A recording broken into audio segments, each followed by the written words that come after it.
Salut, fouille dans tes poches de jeans et prends tes pièces de monnaie. Aujourd'hui on va parler de l'arbre de Diane. C'est parti. Les incroyables expériences de Futura. L'arbre de Diane, en partenariat avec l'ENS de Lyon. Pour réaliser cette expérience, nous allons avoir besoin aujourd'hui De nitrate d'argent, de bécher et de fil de cuivre. Avec tous ces ingrédients, maintenant partons au labo et laisse-toi guider par Laure-Lise Chapelet, docteur à l'ENS Lyon. Donc dans cette expérience de l'arbre de Diane, on va utiliser du nitrate d'argent qui est une solution aqueuse d'ion argent et je vais venir la placer dans le bécher. Alors la première constatation qu'on va pouvoir faire, c'est que les ions argent dans un milieu aqueux sont incolores. On ne les voit pas. Et maintenant, je vais venir introduire un fil de cuivre. Donc le fil de cuivre ici, il a été torsadé pour prendre la forme d'un arbre et je vais venir le placer dans la solution de nitrate d'argent.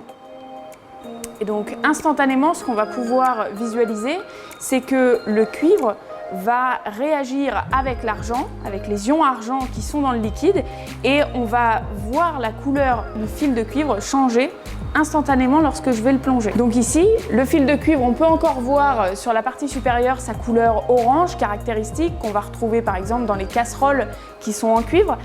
Et la partie qui a été immergée dans le nitrate d'argent, on s'aperçoit qu'elle est devenue noire. Ce qu'il se passe, c'est que les ions argent qui sont dans le liquide, donc dans l'eau ici, en solution aqueuse, vont réagir avec le fil de cuivre métallique par une réaction d'oxydoréduction et on va avoir formation d'argent métallique à la surface du fil de cuivre, tandis que le fil de cuivre va lui former des ions Cu2+, donc les ions cuivre chargés 2 fois plus, qui vont aller, eux, en solution aqueuse. Petit à petit, ce qu'on va voir apparaître, c'est que cette solution aqueuse va passer d'incolore, comme on l'a vu au départ, à une couleur légèrement bleue qui va s'intensifier.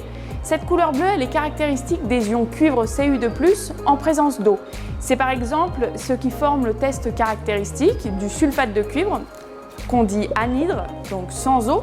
Dans ces cas-là, on a une poudre blanche. Si cette poudre rentre en contact avec de l'eau, alors on voit de manière assez caractéristique apparaître une tache bleue, ce qui prouve la présence d'eau dans le milieu. Mais ce qui va se passer, c'est que des aiguilles d'argent métallique vont continuer à se former, pousser sous la forme d'aiguilles, ce qui forme cet arbre. C'est bien beau tout ça, mais dans la vie quotidienne, ça sert à quoi?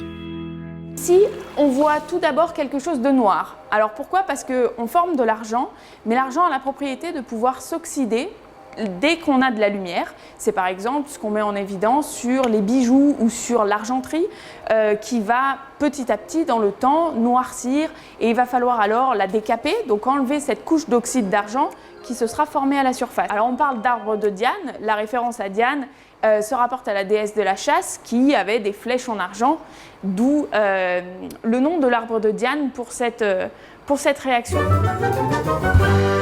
Bon, je viens de me souvenir que j'ai une tote de vieilles breloques au fond de mon tiroir. Je vais voir ce que je peux en tirer. En attendant, tu peux toujours regarder nos autres vidéos. À bientôt pour de nouvelles expériences.